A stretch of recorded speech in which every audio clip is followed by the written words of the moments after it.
शह के रफ़क़ा काम आए, नाम सादात के जब तीरों के पैगाम आए, रन से आलूदा बहू जब कई गुलफाम आए, शाह के पास तब अब्बास खुश अंजाम आए, जोड़कर हाथों को और सर को झुका कर बोले, कदमे शाह से आँखों को लगा कर बोले, दूध का पाला हर एक रंग में छुटा जाता है, आँख के सामने बाप लुटा जाता है, दामन जब हाथों से छुटा जाता है, तब मेरा सीने में आशा घुटा जाता है, या मुझे अपनी तरह सब्र की ताकत दीजिए, या मुझे अपनी तरह सब्र की ताकत दीजिए, या मुझे जंग की आशा इजाजत दीजिए। कुफ्र अब कसरत अफवाज पे नाज़ा है बहुत, कुफ्र अब कसरत अफवाज पे नाज़ा है बहुत, शोखो गुस्ताख हर एक दुश्मन ईमान है बहुत, तंग अब्बास के सीने के लिए जान है बहुत, जंग करने का मेरे दिल को भी अरमान है बहुत, मेरी एक ज़र्ब से ये लश्करे शर टूटेगा, मेरी एक ज़र्ब से ये लश्करे शर टूटेगा, दरे खैबर की तरह कूफे का दर टूटेगा, खींचू तलवार तो दरिया भी रवानी देखें, चार आईने हर एक सू से जवानी देखें, मेरी तलवार में है मौत का पानी देखें, है तमन्ना पे सरे साद का सर काट दूं मैं, है तमन्ना पे सरे साद का सर काट दूं मैं, लाशे आदा से अभी रन की ज़मीं पार दूं मैं, लाशे आदा से अभी रन की ज़मीं पार दूं मैं।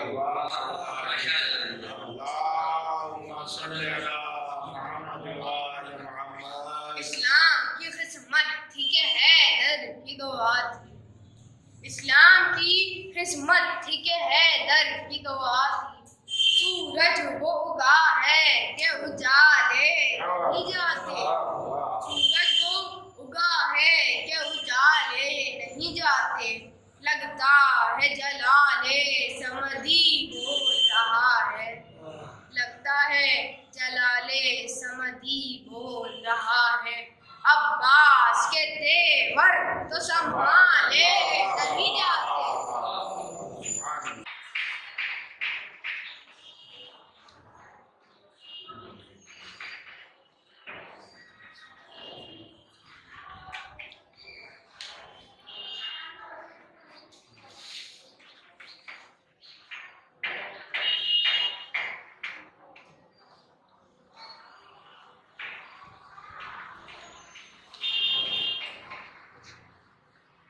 एक नारे से होगा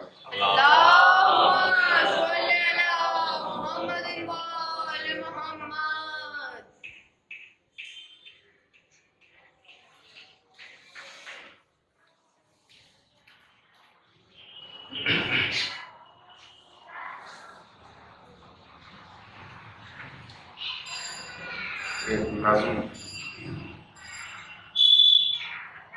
एक सलाम के चंद शराब।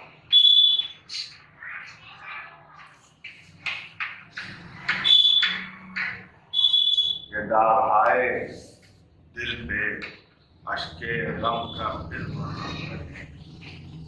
दाग आए दिल पे अश्के गम का फिर मरहम करें, खुश होठों के लिए नोके मिजाह पुरनम करें, खुश होठों के लिए नोके मिजाह पुरनम करें, अज़्मे शब्बीरी को दोहराएं, उठाएं इनकलाब। अज़्मे शब्बीरी को दोहराएं, उठाएं इनकलाब। जुल्म की गर्दन को फिर इनकार से हम खम करें। जुल्म की गर्दन को फिर इनकार से हम खम करें, तो फर्शे मजलिस पर करें जिक्रे जवानाने हुसैन। फर्शे मजलिस पर करें जिक्रे जवानाने हुसैन, हर लबे गुस्तर पे जारी सुन्नते मीसम करें। फर्शे मजलिस पर करें जिक्रे जवानाने हुसैन, हर लबे गुस्तर पे जारी सुन्नते मीसम करें। और काखे जुल्मो जौर की बुनियाद हो लर्जा गुना। काखे भाईजान के काखे जुल्मो जौर की बुनियाद हो लर्जा गुना, हौसले बढ़ जाएं यूं मजलूम का मातम करें।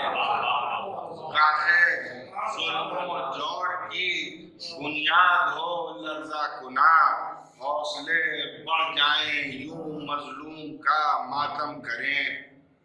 तो आदमियत की शराफत को जगाने के लिए, आदमियत की शराफत को जगाने के लिए, दहर पर साया फगन अब्बास का परचम करें। आदमियत की शराफत को जगाने के लिए, दहर पर साया फगन अब्बास का परचम करें। तो नौजवानों के कलेजे पर लिखें अकबर का नाम।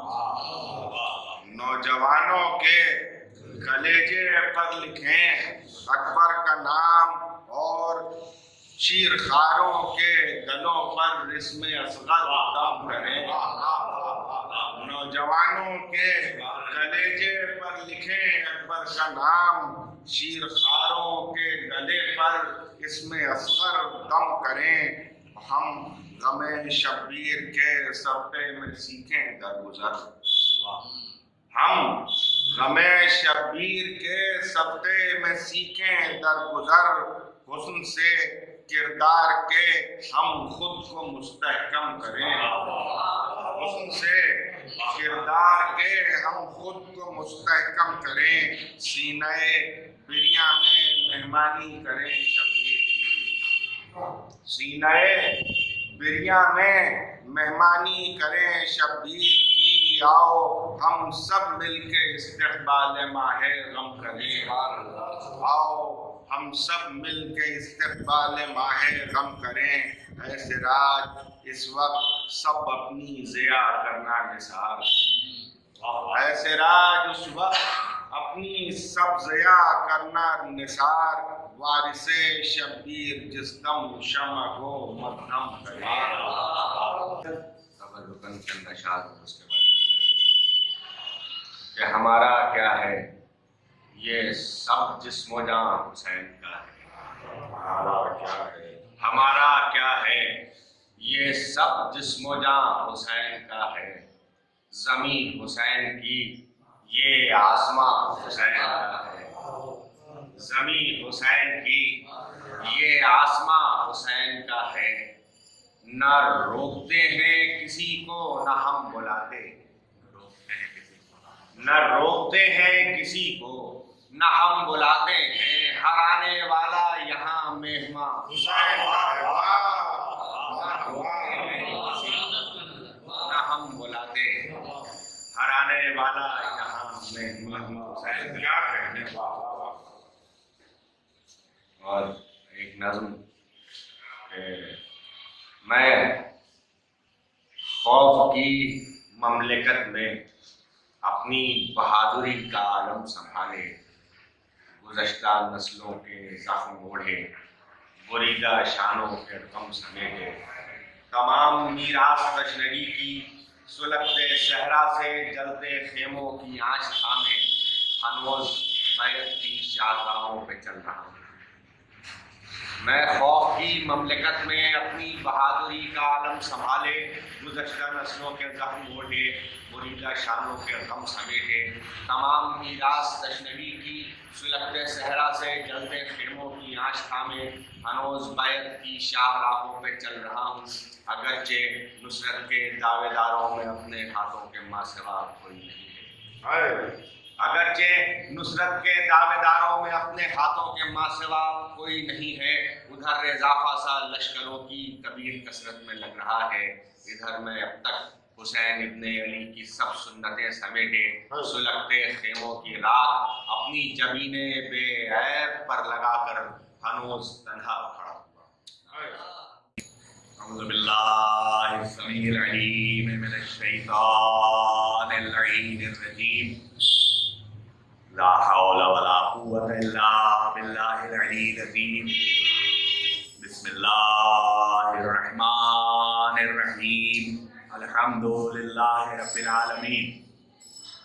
वस्सलातु वस्सलामु अला अशरफिल अंबिया वल मुरसलीन व अलैहि तय्यबीन अत्ताहिरीन अल मासूमीन अल मज़लूमीन व लअनतुल्लाहि अला अदाइहिम अजमईन मिन यौमिना हाज़ा इला यौमिद्दीन। अम्मा बाद फ़क़द क़ाल अल्लाहु तबारक व तआला फ़ी किताबिहिल मुबीन व हुवा अस्दक़ुल क़ाइलीन व क़ौलुहुल हक़। बिस्मिल्लाहिर रहमानिर रहीम। वल्लज़ीना हाजरू फ़ी सबीलिल्लाहि सुम्मा क़ुतिलू औ मातू लयरज़ुक़न्नहुमुल्लाहु रिज़्क़न हसना व इन्नल्लाहा लहुवा खैरुर राज़िक़ीन।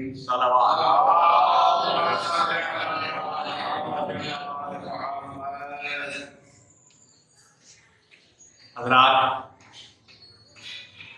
ये जो सूरह हज की 22वां सूरा कलाम पाक का हिदायत आया वाक़ई हिदाया था, ये तिलावत का शरफ मैंने हासिल किया और जिसके ज़िम्न में आप गरीब खाने के ऊपर गुफ्तगू सुनते आए हैं, पहली तारीख से लेकर 8 तारीख तक जब तक मुमकिन हो सका, उसका तर्जुमा यूँ है कि और वो लोग जो हिजरत कर जाते हैं, हाजरू फी सबीलिल्लाह, सुम्मा क़ुतिलू व मातू, उसके बाद सुम्मा का लफ्ज़ है, उसके बाद मार डाले जाते हैं। क़ुतिलू का लफ्ज़ी तर्जुमा उर्दू में भी क़ुतिलू का मार डाले जाते हैं या मर जाते हैं, या है दोनों में से कुछ भी, दोनों में से कोई एक बात भी हो जाती है, कत्ल कर दिया जाए या बगैर कत्ल किए हुए मर जाए, तो कत्ल कर दिए जाते हैं या मर जाते हैं। ला यरज़ुक़न्नहुमुल्लाहु रिज़्क़न हसना, बेशक अल्लाह उनको दे रहा है, देगा, देता रहेगा रिज़्क़ हसना। व इन्नल्लाह, और बेशक अल्लाह, लहुवा, सिर्फ वही, बेशक वही, खैरुर राज़िक़ीन, सिर्फ वही खैरुर राज़िक़ीन है, उसके अलावा कोई दूसरा राज़िक़ है नहीं। सल्लल्लाहु अलैहि वसल्लम।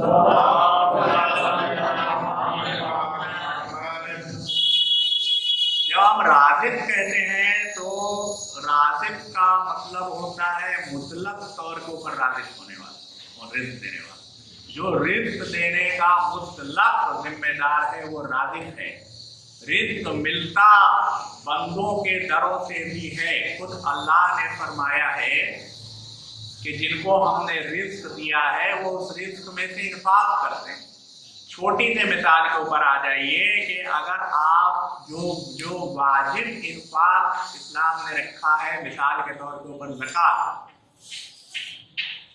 तो ये उन लोगों पर वाजिब होता है जिनको इतना रिज़्क़ अल्लाह ने दिया है कि उनकी ज़रूरतें पूरी होकर के बच रहा है। और अब इस बचे हुए रिस्क में से उनका हिस्सा है जिनको दूसरे वसीले से नहीं मिला, तो उनको आपको देना है, उन तक रिस्क पहुंचता है।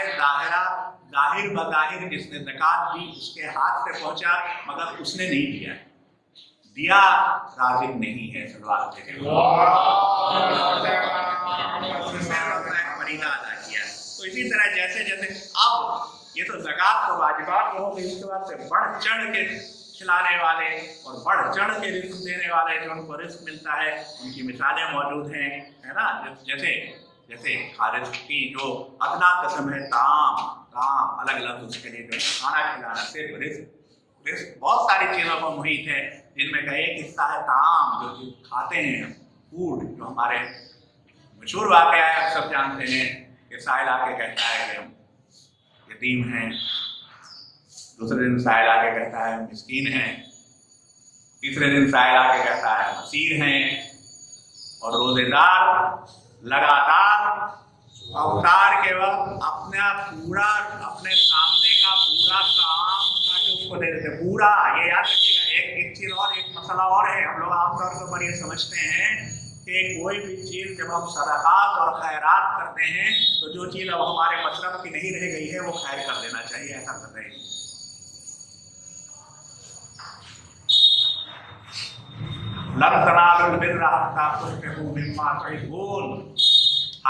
हरगिज़ तुम नेकी तक नहीं पहुंचोगे। हरगिज़ लन का है, लन के आगे कोई इम्कान ही नहीं रह जाता।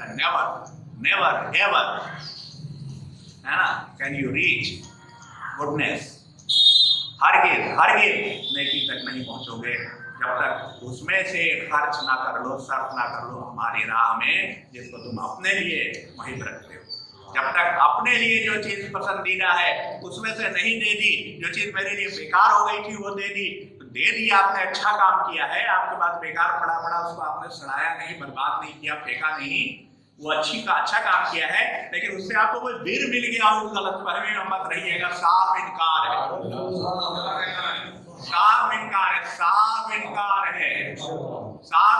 है, याद रहे। इसलिए जाहिर है कि वही मैं अपने को कह रहा हूँ, दूसरे के लिए वो कहने का मुझे क्या मुँह हासिल है। मैं अपने को कह रहा हूँ कि अगर कोई ऐसा आ जाए और दिल वो भी हो जाए कि कोई बात है, जाड़े का जमाना है, इसको गर्म चीज दे देनी चाहिए, तो भाई हमारे पास 2 कंबल रखे हैं ना, एक पिछली बार वाला तो हम लोग इस्तेमाल नहीं करते हैं, तो वो दे दें, इससे काम नहीं चलेगा, इससे काम नहीं चलेगा। कीजिए, अच्छी बात है, कीजिए, मगर इससे काम नहीं चलने वाला। अच्छा, फिर ये लोग जिन लोगों का जिक्र हुआ अभी, जिनका जिक्र किया कि ये खाना खिला देते हैं, अपने सामने का खाना उठा भूखे रह जाते हैं। अरे भाई, आधा बांट देते तो समझ में आने की बात थी कि हम भी भूखे हैं, तुम भी भूखे हो, लो आओ, आधा बांटे दे रहे हैं। आधी रोटी हम अपनी दे दे रहे हैं, आधी हम अपनी दे दे रहे हैं, जितनी है इसी में हम तुम दोनों खा लें। नहीं, सब उठा के दे देते हैं। तो अब जो ये देने वाले हैं वो किस लिए खाना खिलाते हैं? इन्नमा नुतइमुकुम लिवजहिल्लाह। अरबी का लफ्ज इन्नमा एक अजीब व गरीब मखलूक लफ्ज है, 2 लफ्जों से मिलकर बना है। इन्ना माँ, इन्ना का मतलब बेशक और माँ का मतलब हरगिज़ नहीं। अजीब लफ्ज हुआ ना, बेशक हरगिज़ नहीं। इन्नमा, इसका इस्तेमाल अरब वहां करते हैं जब उनका कहने का मतलब ये होता है कि दिस एंड नथिंग एल्स, बस और बस यही, इसके अलावा कुछ नहीं। ये है इन्नमा। आयत है, आप जानते हैं, अल्लाह का इसके अलावा कोई इरादा है नहीं, यही इरादा है कि आपसे अहले बैत रिज़्क़ को दूर कर दे, मिसाल के तौर पर।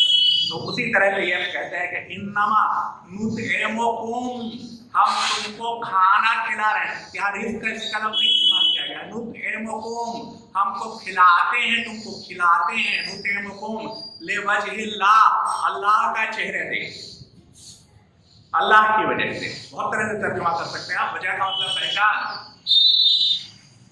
ला नुरीदु मिनकुम, तुमसे हमारा कोई इरादा नहीं है।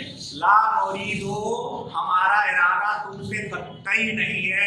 ला नुरीदु मिनकुम, जज़ाम बदले का मतलब ये एक अलग, अब एक दूसरा, चूंकि मेरा मेरा मेरा महबूब तरीन वो मजमून आजकल माशियात बन चुका है एक तरह से, तो अब ये उसमें हम कहीं चल रहे हैं, धीरे धीरे बात करते करते यहीं पर रुकेंगे।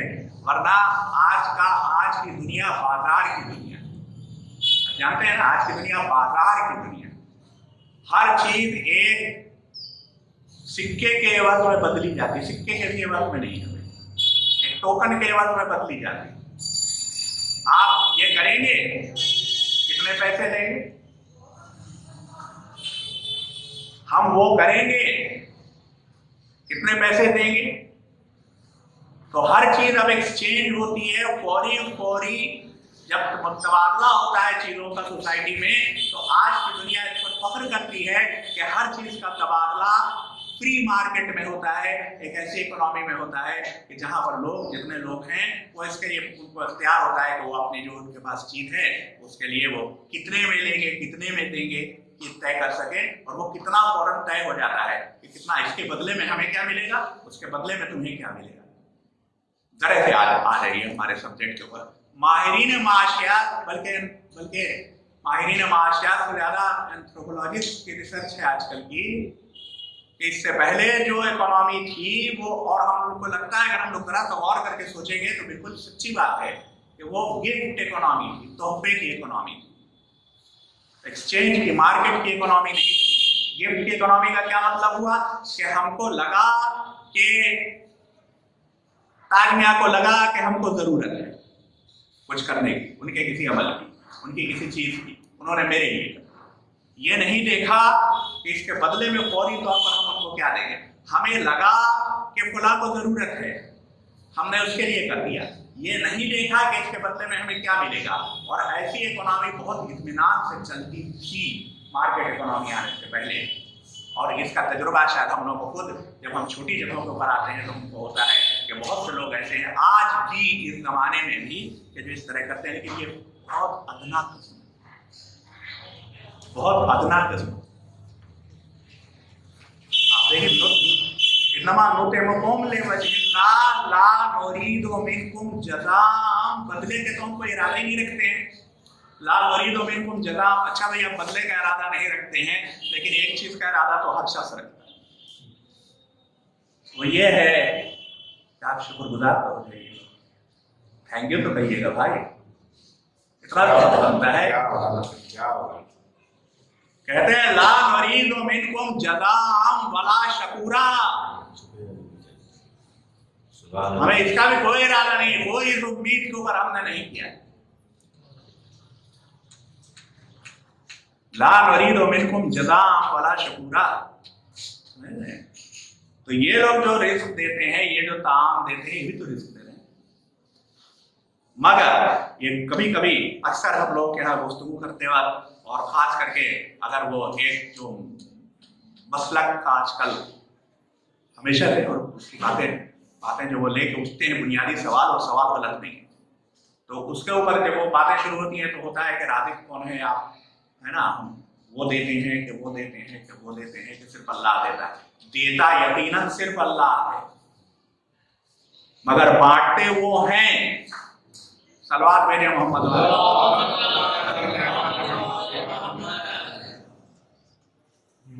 वरना ये इन्नमा नुतिमुकुम का क्या मतलब होता है, हम खिलाते हैं का क्या मतलब होता है। तो ये रिस्क के तकसीम के सिलसिले, रिस्क के तकसीम के जीने, ये अपनी जगह तय। अब मसला वही पैदा हो गया था कि रिस्क देने का इस आयत में जो वादा किया गया है, वो उन लोगों को वादा किया गया है जो या तो मार डाले गए हैं या मर गए हैं। बड़ा अजीब मरहला है। जो मार डाले गए उनको रिस्क देने का वादा किया जा रहा है, या जो मर गए उनको रिस्क देने का वादा किया जा रहा है। इसलिए जाहिर है कि इस रिस्क का मतलब सिर्फ खाना नहीं हो सकता है, तो तहकीक करनी पड़ेगी कि रिस्क का मतलब क्या होता है। बहुत से लोग इससे समझ लेते हैं कि इस रिस्क का मतलब जो जन्नत में मेवाए जन्नत का जिक्र किया गया है, परिंदों के भुने हुए कबाब का जिक्र किया गया है, वगैरह वगैरह वो रिस्क है, वो भी होगा, मगर सिर्फ वही नहीं, वो भी है मगर सिर्फ वो नहीं है। रिस्क हर उस चीज को कहते हैं कि जो नमू की, जो ग्रोथ की, जो बारीकी की जमानत है। अगर कोई चीज बढ़ रही है, ग्रो कर रही है, कोई भी चीज अगर आप देखेंगे ये बढ़ रही है तो आप कहेंगे ये जिंदा है, और अगर ये जिंदा है तो ये तभी बढ़ सकती है कि जब इसको रिस्क मिल रहा हो। रिस्क मिलना बंद हो जाती है, धन्यवाद करें। कोई भी चीज है जिसमें इजाफा हो रहा है वो बगैर रिस्क मिले नहीं बढ़ सकती, सवाल ही नहीं पैदा होता है। तो आप वो सारी चीजें देख लें कि जिनको रिस्क जो बढ़ रही हैं उनको रिस्क मिल रहा है, और जो चीजें बढ़ रही हैं उनमें पैगाम करबला से ज्यादा कौन सी बात होगी जिसको हम जानते हैं कि जिसको जितने ही दबाने की, कुचलने की कोशिश। हयात की एक खासियत ये भी है कि आप उसको कुचल के देखिए, नहीं कुचल सकते, आप उसको खत्म फना नहीं कर सकते, वो मुश्किल है, तो कहीं ना कहीं फिर उभरती है। ये हयात की बुनियादी सिफात में से ये एक सिफत है कि वो फिर हयात ताज़ाकार होती है, बार बार उभरती है। कितने दिनों से एक के बाद एक जालिम हुकूमत ने कोशिश कर ली कि पैगाम करबला को मिटा दे, मिट सका? बड़ा होता जा रहा है माशाअल्लाह। मतलब फख्र करने की बात है और यकीन को अपने बढ़ाने की बात है कि जब जुल्म अपने इंतहा के ऊपर है, जब जालिम ताकतों की ताकतें अपने इंतहा के ऊपर हैं, तो उसी वक्त हुसैनियत भी अपने उरूज की तरफ घुमकती बढ़ती, सैलाब की तरफ बढ़ती दिखाई देती है। कहीं दिखाई नहीं देता कि हुसैनियत रुक गई। सलवात भेजे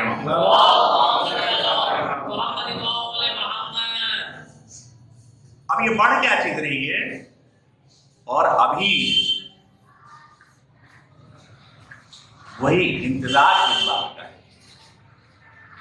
कि जिस इंतजार के ऊपर फैज कैसे शायर, और मैं खुद फैज का बहुत बड़ा मद्दाह हूँ, फैज कैसे शायर के शिकायत करने पर मजबूर होते हैं कि मिट जाएगी मखलूक तो इंसाफ करोगे, मिट जाएगी मखलूक तो इंसाफ करोगे। मुंसिफ को अगर हशर उठा क्यों नहीं देते, मुंसिफ को अगर हशर उठा क्यों नहीं देते, मगर इंतजार होता चला आ रहा है।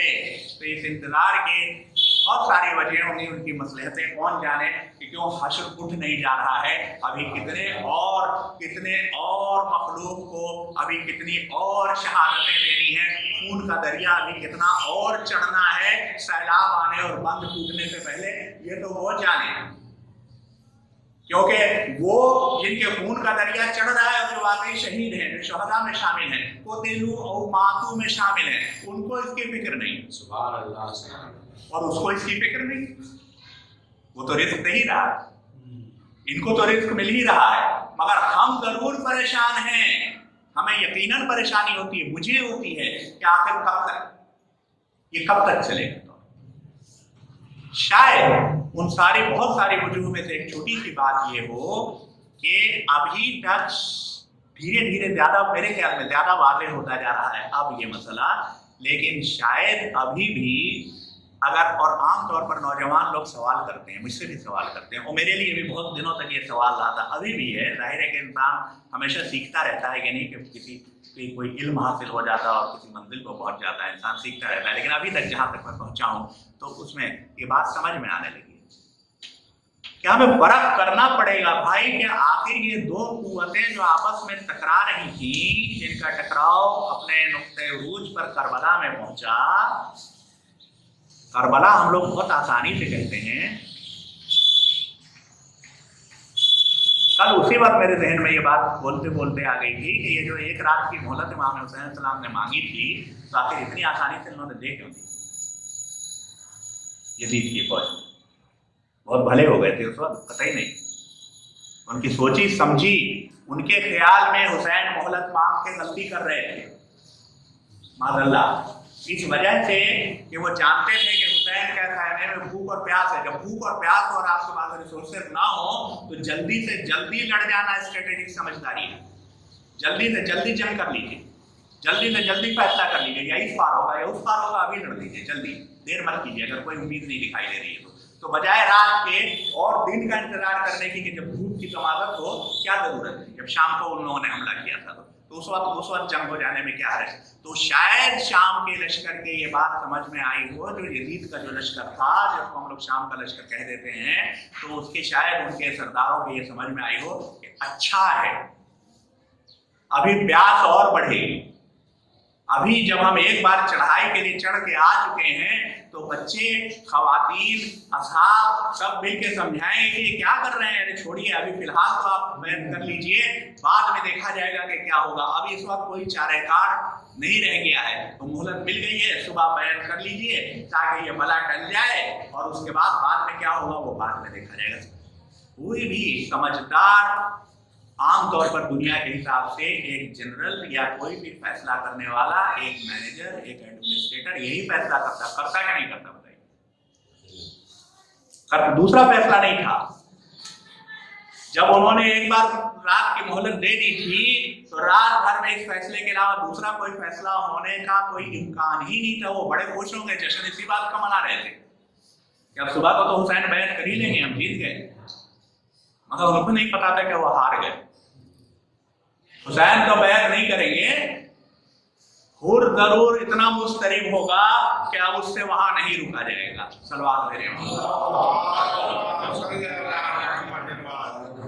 इतना बड़ा तसादुम हुआ कि जहां हम लोग अक्सर हम लोग सोचते हैं, कह देते हैं कि इमाम हुसैन सलाम के ये वो वादे पिछली में इम्तिहान ले रहे थे, अपने वादे दोस्ती की वजह से ही सही मजबूर थे वगैरह वगैरह।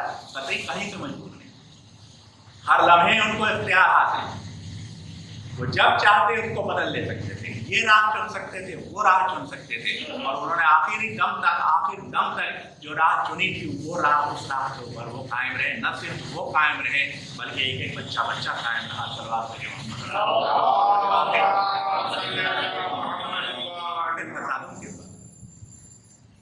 हम लोग मकसद हुसैन की बात करते हैं।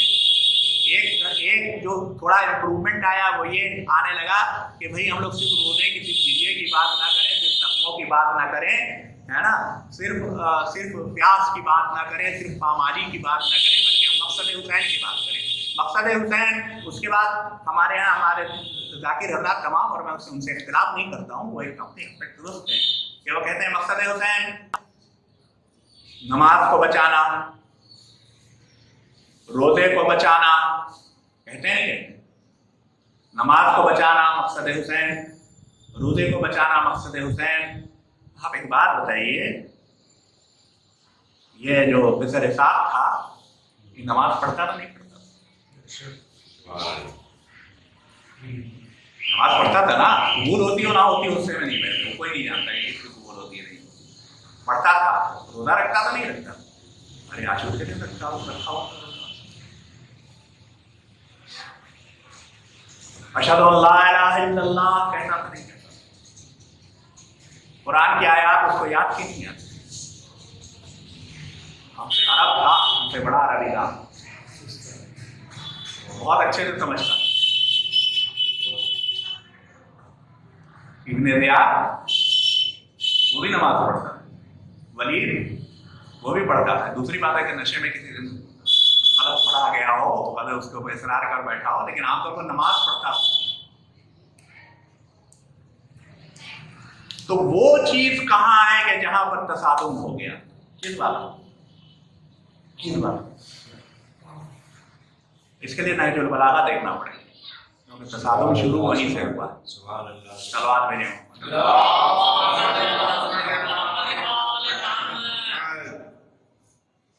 पहला इनकार अली इब्न अबी तालिब का दूसरी खिलाफत के बाद। खिलाफत का ओहदा कबूल नहीं है कि सीरत शेखैन की भी पैरवी करें, सिर्फ किताब खुदा और सुन्नत रसूल की पैरवी छोड़ देंगे हुकूमत को। चाहे हुकूमत अपने तरीके से अमल करती रहे और जहां पर उनको मदद की जरूरत हुकूमत को महसूस हो वहां बुलाए, वहां मदद कर देंगे, मगर हम बोलेंगे नहीं किसी मामले में। पहला इनकार वहां से शुरू। और होते होते जब तीसरी खिलाफत के बाद से जब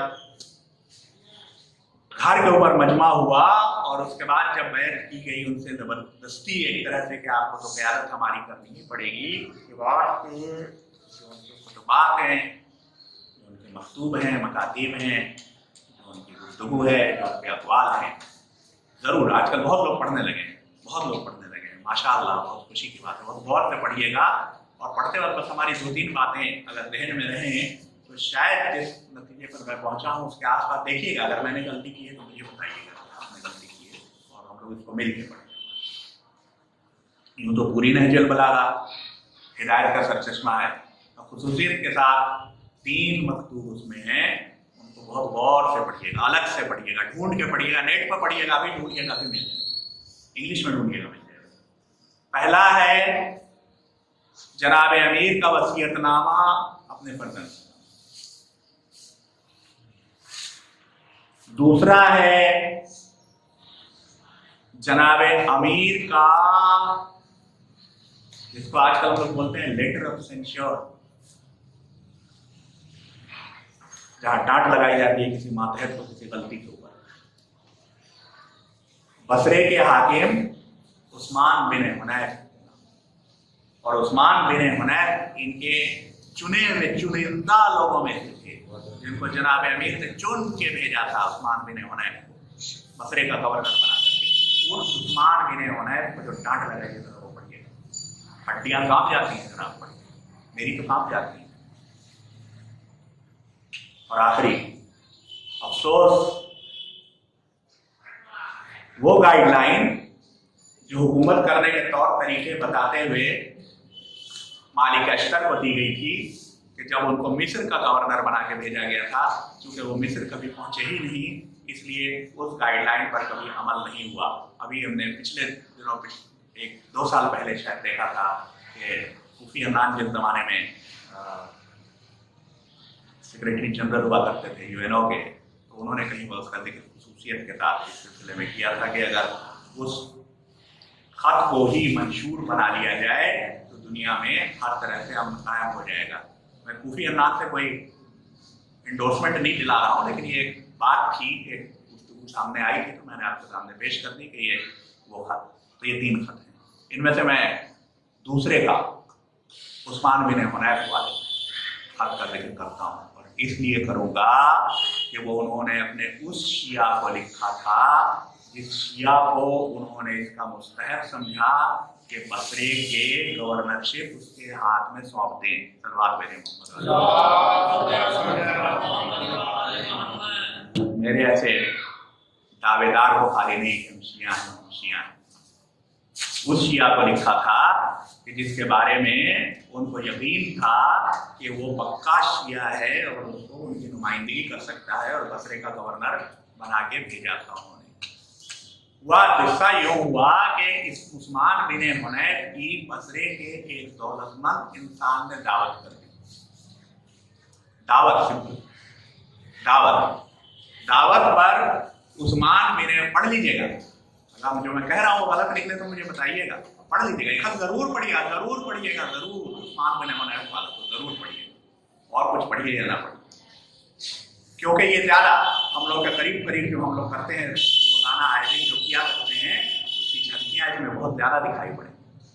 और ये एक बात और बता दूं, पूरे नहजुल बलागा में दावे के साथ कह रहा हूँ, सिवाय उन खतों के लिए जो उन्होंने माविया को लिखे हो या जियाद को लिखे हो, उन खतों को छोड़ दीजिए, जो दुश्मनों को लिखे हो उसमें भी उतनी सख्त जबान नहीं इस्तेमाल की है। इस कदर सख्त जबान इस्तेमाल की है, इस कदर सख्त के जनाब अमीर ने कहीं भी वैसी सख्त जबान नहीं, इसने सख्त जबान में सरजमिश की। तो किसी दौलतमंद आदमी ने उस्मान बिन हुनैफ को दावत के ऊपर अपने यहाँ बुला लिया। उस्मान बिन हुनैफ बेचारे चले गए दावत में, और वहां से दावत खा के आ गए। इसकी खबर किसी ने कूफे में जनाब अमीर को कर दी कि इब्न हुनैफ को बुला के यहाँ दावत खाने, और उसके ऊपर उन्होंने फरमाते हैं, शुरू होता है बिस्मिल्लाहिर्रहमानिर्रहीम के बाद से इब्न हुनैफ यूं शुरू हुआ। इब्न हुनैफ मुझे बताया गया है कि बसरे के एक मालदार शख्स ने तुम्हारी दावत की और तुम दौड़ते चले। बसरे के एक मालदार शख्स ने तुम्हारी दावत की और तुम दौड़ते चले गए। एक ऐसे शख्स ने कि जिसके घर में, जिसकी दावतों में गरीबों का दाखिला ममनू है। समझ रहे हैं? जिसके दस्तरखान पर गरीबों का, आम लोगों का दाखिला ममनू है, उसने तुम्हारी दावत की, तुम वहां दौड़े चले गए। तुम्हारे सामने उम्दा उम्दा खानों के ताबे बढ़ाई जा रही थी और तुम लपक लपक के निवाले उठा रहे। मैं समझता था तुम में ईमान होगा। सोचने की बात, बड़ा लंबा खत है, पढ़िएगा। हो सकता है एक आध लफ्ज इधर उधर भी हो जाए। अगर मैं बगैर देखे हुए उसका जिक्र आपके सामने करूं तो खुद से पढ़ लीजिएगा। लुब्बे लुबाब माहसल ये है कि अगर मौला ने इस पर सरजनिश की होती, उसमें लिखा है कि तुमको ये तो देखना चाहिए कि तुम जो खा रहे हो वो हलाल है कि हराम, जो निवाला खा रहे हो वो हलाल है कि हराम। मगर ये उन्होंने नहीं कहा है कि मसलन उस जो बड़ा शख्स है, जो पैसा वाला है, जिसने दावत की है, उसने कहीं हराम का माल डाका डाल के रखा हुआ है। ये जनाब अमीर ने नहीं कहा। ये भी नहीं कहा कि उसने ज़कात के पैसे मार के रखे हुए, टैक्स चोरी किया। ये भी नहीं कहा। अब भैया ऐसा होता तो कहते ना कि फिर उसके ऊपर रेड करो, फिर उसकी सरजनिश करो, फिर उस पर हदें जारी करो, फिर उसको काजी के सामने पेश करो। ये सब कुछ नहीं। मतलब वो अपनी जगह जो है वो है। शिकायत इसकी है कि इब्न हुनैफ है। वो शिकायत क्यों है? उन्होंने साफ लिख दी, तुम ऐसी जगह गए जहां तुम्हारे साथ गरीबों का दाखिला ममनू है। उसके बाद जिसके बाद जिसको वो कमतर समझता है उसको वो अपने दस्तरखान पर नहीं आने देता है। अगर आप थोड़ी देर के लिए इब्न हुनैफ की जगह आसपास अपने रख के सोचें तो जोड़बंद कांपते हैं यहाँ से यहाँ तक। अमीर का लब लहजा सुनकर अगर आप अमीर के सामने उस्मान बिन हुनैफ बन के खड़े हो जाए, हाथ बांध के चार्जशीट सुनने के लिए, समझ रहे हैं, जोड़बंद कांपते हैं ऊपर से नीचे तक। बाद में खत कंक्लूड करते करते उनको प्यार आ जाता। शुरू तो करते हैं डांट लगाने से, लेकिन कंक्लूडिंग पैराग्राफ तक आते आते जनाब अमीर की राह पर उमड़ आती है। फरमाते हैं इब्न हुनैफ हर उम्मत के लिए इमाम होता है।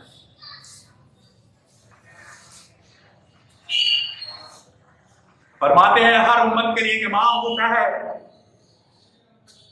जिसका फर्ज होता है कि वो अपने इल्म की रोशनी से उम्मत की हिदायत करे और भी इंतकाद चुन ले। इसी तरह और तुम्हारा इमाम तो ऐसा है कि जिसने तुम्हारी दुनिया से 2 सूखी रोटियों और 2 जोड़े लिबास के अलावा कुछ नहीं लिया। यहां तक तो ठीक है, फिर भी हम जानते हैं जनाब अमीर के बारे में। इसके आगे की जो बात कहते हैं वो सुनिएगा। मौला की वसीयत है, आप तक पहुंचाए दे रहा हूं, आप जानिएगा।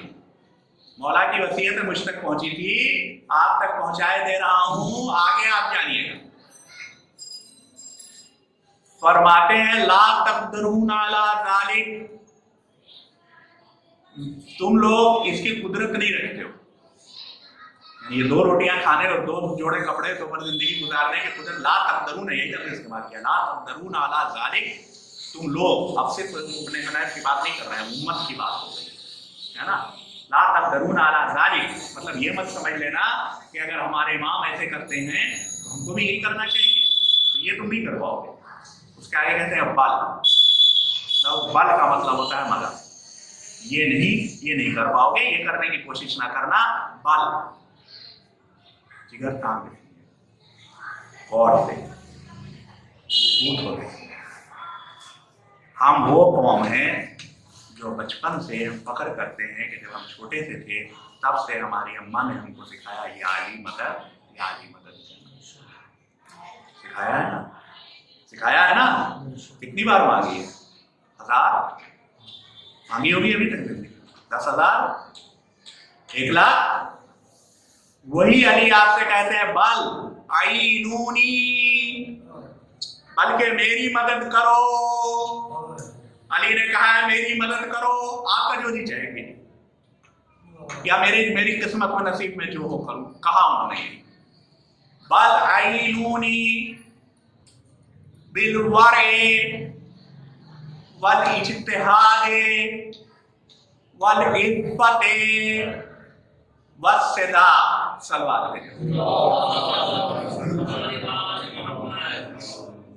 मेरी ताकती करने की कोशिश नहीं करो, मेरी मदद करो, मेरी मदद करो। ताकती करने की कोशिश मत करो कि वो ऐसे रहते थे हम भी वैसे ही रहे, नहीं रह पाओगे। उसके मेरी मदद करो, कहे में करो वरा में।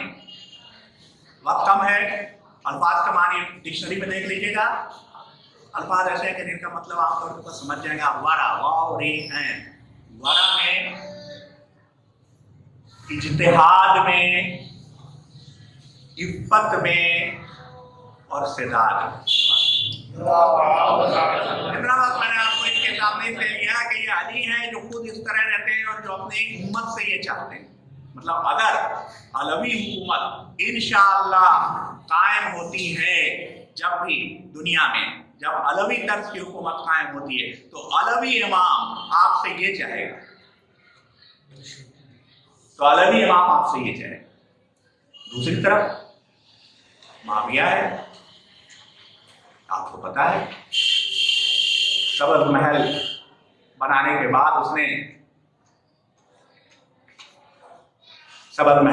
बाद उसने गुजरे गफारी से उसकी तारीफ चाहिए। जानते हैं गुजरे गफारी की शहादत पहली शहादत। फिर क्योंकि वक्त नहीं है और आपके जहनों में है बात, जिसके लिए उनको रब्जा जाना पड़ा और शहीद होना पड़ा और औ मातू की तफसीर बनना पड़ा। तो टकराव का फर्क है, फर्क। एक वो अली कि जो अपने गवर्नर पर इस बात पर नाराज हो जाता है कि तुम एक ऐसे इंसान के दावत में चले गए जहां गरीबों का दाखिला ममनू है। और एक वो माविया कि जिसके यहाँ खुसूसियत के साथ दौलत से मटकी रहती है कि मेरे पास आओ सोना ले दो, मेरे पास आओ सोना ले दो। तो टकराव मेरी नजर में सिर्फ और सिर्फ वसाइल की तकसीम के सिलसिले का है। बस अपनी बात को आखिरी वो देने के लिए एक बात और अर्ज कर दूं। जैसा मैंने इशारतन कहा था कि शायद हम लोग ये समझने लगते हैं कि कूफे वाले बड़े अच्छे थे, वो इमाम हुसैन सलाम को इसलिए बुला रहे थे कि आपके बाबा का हक था, आपके भैया का हक था, आपके नाना के वो थी लाया व दीन था, हम वो दीन चाहते हैं, इसलिए आप तशरीफ हम आपको वो हक दिलाना चाहते हैं। ऐसा होता तो फिर वो दगा नहीं करते। उन्होंने सिर्फ और सिर्फ इस वजह से बुलाया था कि अब यजीद की हुकूमत में हमें समझ में आ गया कि इंसाफ होता क्या है। अब हमें समझ में आने लगा कि अली के जमाने में इंसाफ होता था और सिर्फ अलवी लाइन का इमाम ही इंसाफ कर सकता है, दूसरी कोई हुकूमत इंसाफ नहीं कर सकती है। तो चूंकि आपने बैत से इनकार कर दिया है तो आप आइए, हम आप जैसे बताएंगे वैसे जिंदगी गुजारने तैयार हैं और हमारी निजात कराइए। अब हमारी निजात कराइए। अपने गरज से बुला रहे थे और इसी वजह से जब उनको लगा कि अब ये गरज नहीं पूरी होने वाली है तो पलट गए। साफ वजह है ना भाई, किसी ना किसी चीज की वजह होनी चाहिए ना। जब उनको लगा कि अब ये तो गरज पूरी होती नहीं दिखाई दे रही तो पलट गए फौरन। फिर उनको कोई मतलब नहीं रह गया कि किस लिए उन्होंने बुलाया था। तो हजरात, करबला की कुर्बानी के बाद से इस पैगाम को बीबी ज़ैनब कुबरा आया है, इसका नाम ले लिया।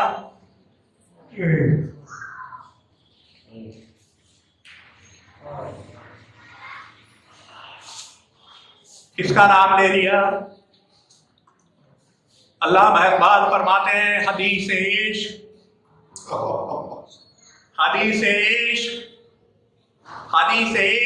दो बाबत करबला और दमिश्क।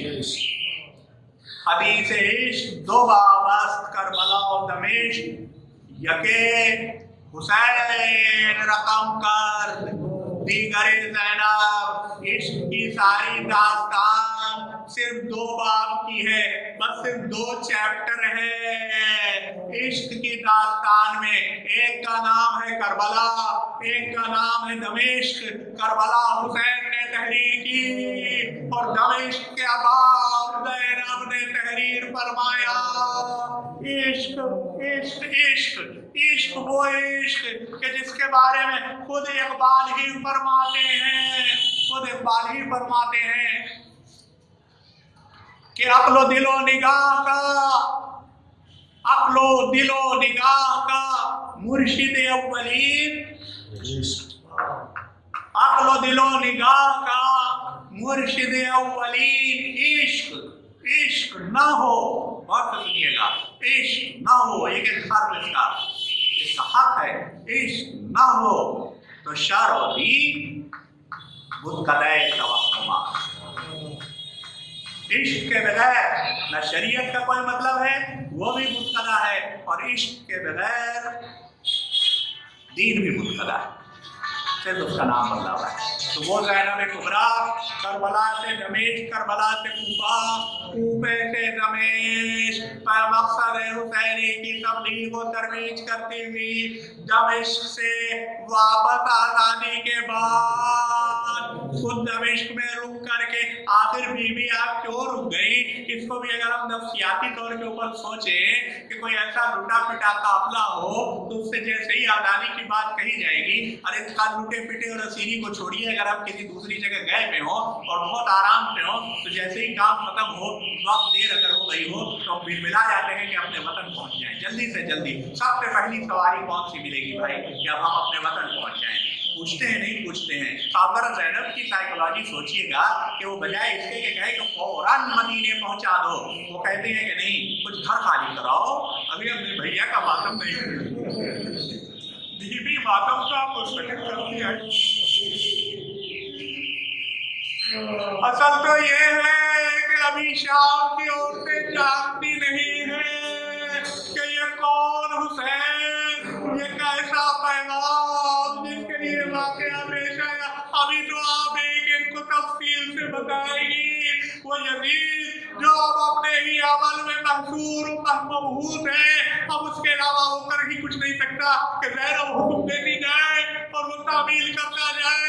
घर खाली हुए, स्याह पर्दे पड़े, मंजिल बर्पा हुई, ज़ैनब को इत्मीनान हो गया कि सारे शाम को पता चल चुका कि भैया का पैगाम क्या था। अब फरमाती है अब मदीने जाऊंगी, मदीने के लिए काफिला चलता है, जहाँ से राहें अलग होती है, बीबी सीधे मदीने जाइएगा नहीं करबला होते हुए उसी तवील रास्ते से चलो जिससे लाए थे, फिर बताते हुए चलेंगे हम सबको। करबला जाती है बीबी, आप भाई के कब्र पर आई है ना, अब छोड़ के नहीं जाना चाहती ना, अब मदीने कैसे जाइएगा यही हम लोग समझते हैं। तो यहाँ मुझे आवेदन कर लीजिए बीबी, यही रह पड़िए, लोग आएंगे जोग दर जोग आएंगे, बीबी करोड़ों लोग आएंगे आपकी बताई हुई करबला में, यही रुक जाइए। बीबी मातम करेंगी, राय लाते जाएंगे, पैगाम बांटती जाएंगी, कहेंगी नहीं मकसद पूरा नहीं हुआ, अब मदीने चलो। मदीने में पहुंच के हमीद इब्ने मुस्लिम दाखिल मदीना होगा। अला क़ुतिल हुसैन बि करबला